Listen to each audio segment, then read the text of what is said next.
आज हम सभी लोग डीएलएड द्वितीय सेमेस्टर वर्तमान भारतीय समाज में प्रारंभिक शिक्षा का अध्ययन करेंगे। शिक्षा की संकल्पना, अर्थ एवं परिभाषाएं। भारतीय समाज में शिक्षा का अर्थ सदैव से व्यापक अर्थों में सम्मिलित किया जाता है, जिसमें चरित्र का निर्माण, व्यक्तित्व का निर्माण, उत्तरदायित्व की भावना का निर्माण, ये सारे तत्व उपनिषद काल से भारतीय शिक्षा के महत्वपूर्ण अंग रहे हैं।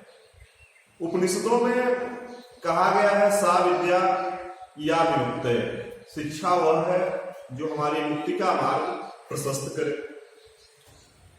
भारत में आदर्श और नैतिक शिक्षा की व्याख्या करते हुए महर्षि वेद व्यास ने लिखा है कि शिक्षा जीवन के सत्य का दिग्दर्शन कराती है कि भविष्य में क्या होने वाला है और उसके प्रति हमारे निर्माण की प्रक्रिया कैसी होनी चाहिए। मनुष्य का बोलना,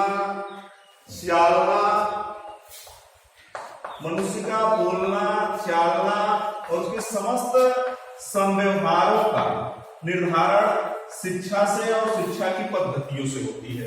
शिक्षा सदैव परिवर्तित होती है। प्राचीन समय में शिक्षा का जो अर्थ रहा है, अपने प्रकाश से संसार को प्रकाशित करने का मार्ग रहा है।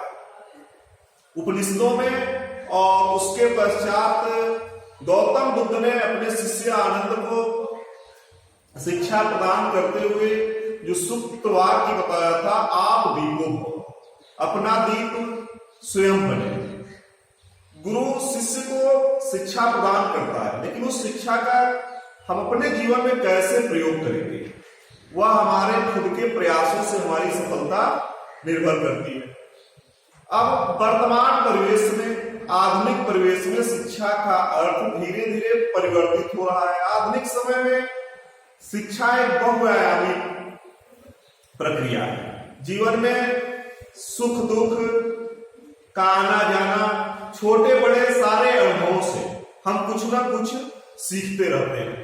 तो इन प्रक्रियाओं से यह निश्चित होता है कि शिक्षा एक जीवन पर्यंत चलने वाली प्रक्रिया होती है, जो हमारे जन्म से प्रारंभ होती है और हमारे अंतिम श्वास तक, मृत्यु तक शिक्षा चलती रहती है। अर्थात कि शिक्षा का अर्थ सीखना और सिखाना है। शिक्षा मनुष्य के पार्श्विक प्रवृत्तियों से, जो हम जन्म के साथ हमारे विविध प्रकार के व्यवहारों में कमियां होती हैं, उनको परिमार्जित करके ऊपर की ओर उठाने को अग्रसर करने की प्रक्रिया है। अब शिक्षा के कई प्रकार के अर्थ ग्रहण किए जाते हैं, जैसे शब्द की उत्पत्ति की दृष्टि से शिक्षा व्युत्पत्ति का अर्थ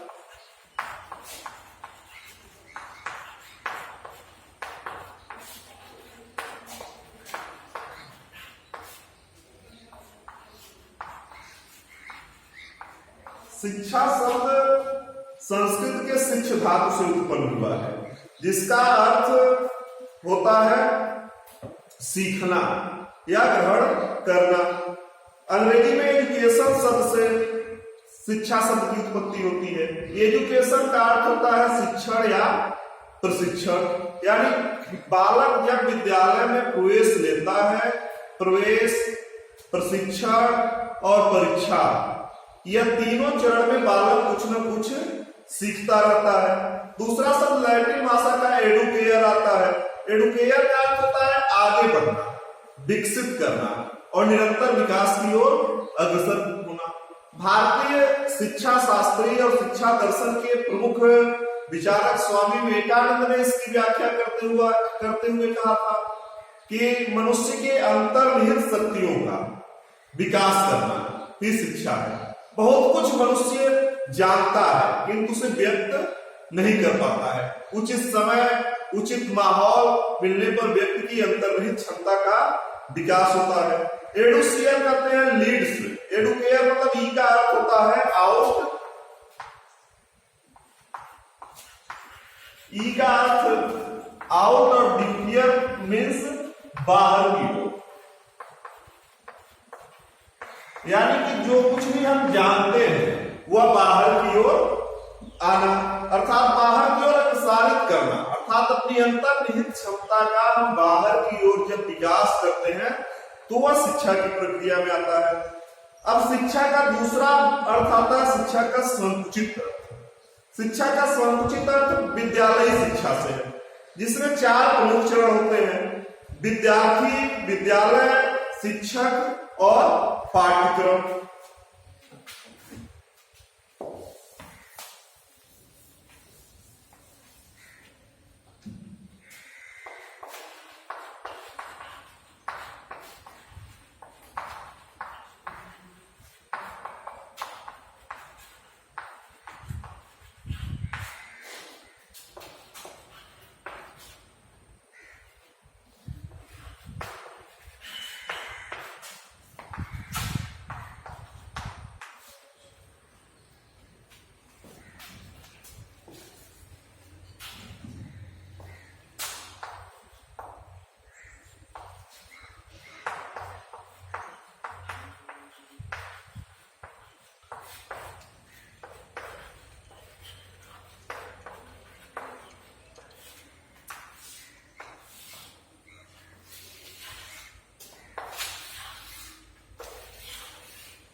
शिक्षा अपने सीमित अर्थों में विद्यालयों में संचालित होती है।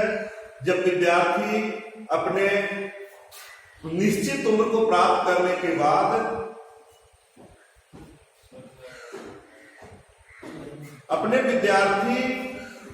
अपने कक्षा में जाता है और प्रवेश लेता है और प्रवेश के बाद पढ़ना प्रारंभ करता है।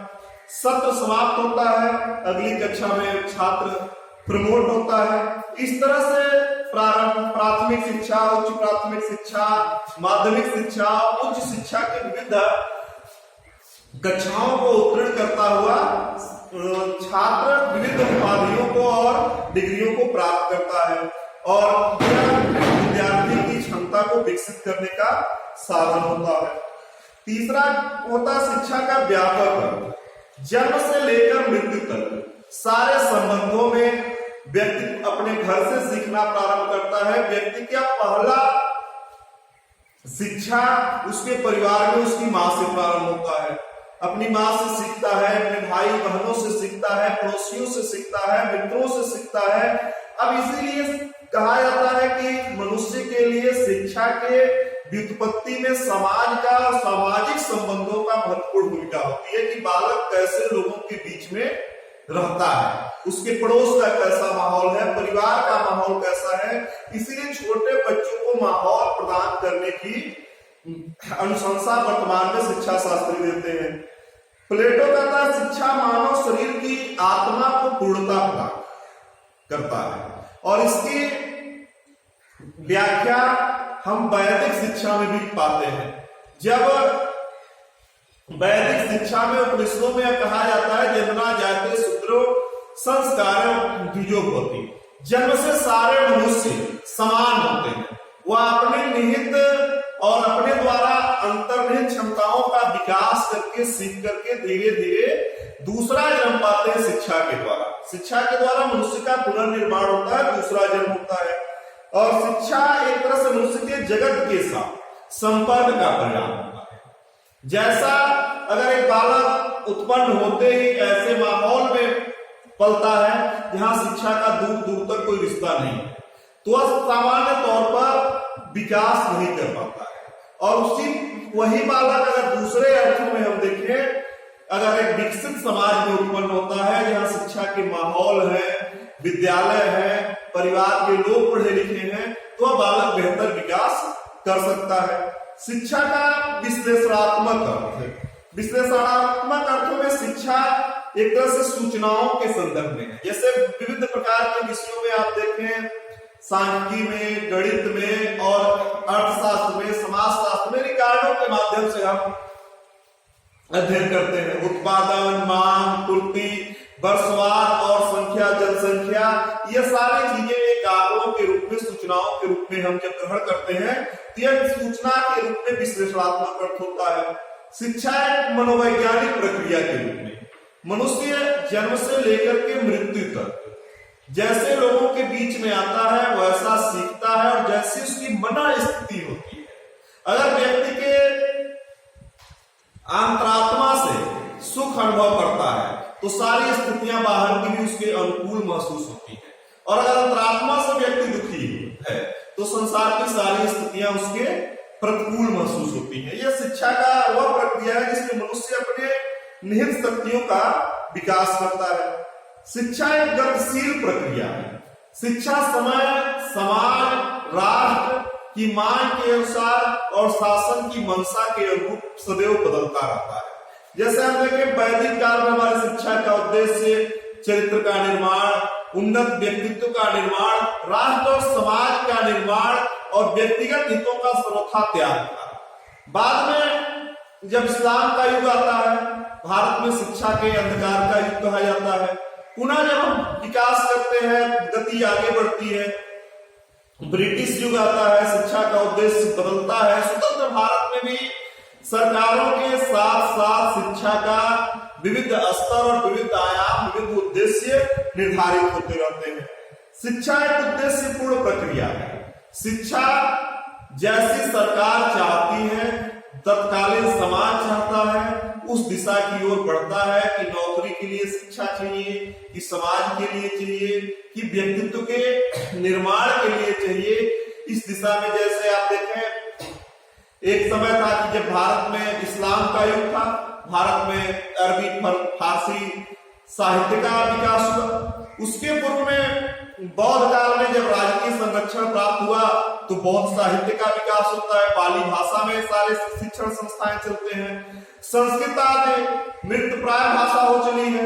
एक युग था वैदिक युग से लेकर के प्राचीन भारत तक संस्कृत एक जनमानस का भाषा हुआ करता था, और हमारे वेद, उपनिषद, गीता जो आज भी हमारे जीवन के प्रेरणा स्रोत है और शिक्षा के महत्वपूर्ण स्रोत है, उपनिषद, वह सभी संस्कृत में संकलित है।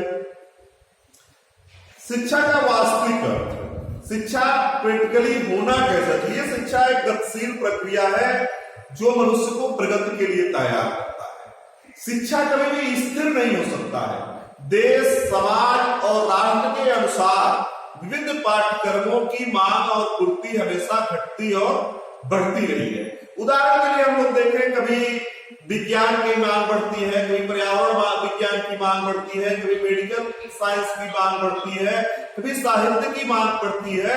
समय समय पर अलग अलग विषयों की मांग और पूर्ति बढ़ती है, और जिस क्षेत्र में, जिस विषय में रोजगार की संभावनाएं होती है, जन सामान्य का झुकाव उसी विषय की ओर होता है। शिक्षा कभी स्थिर नहीं रहा है, यह सदैव गतिशील रहा है।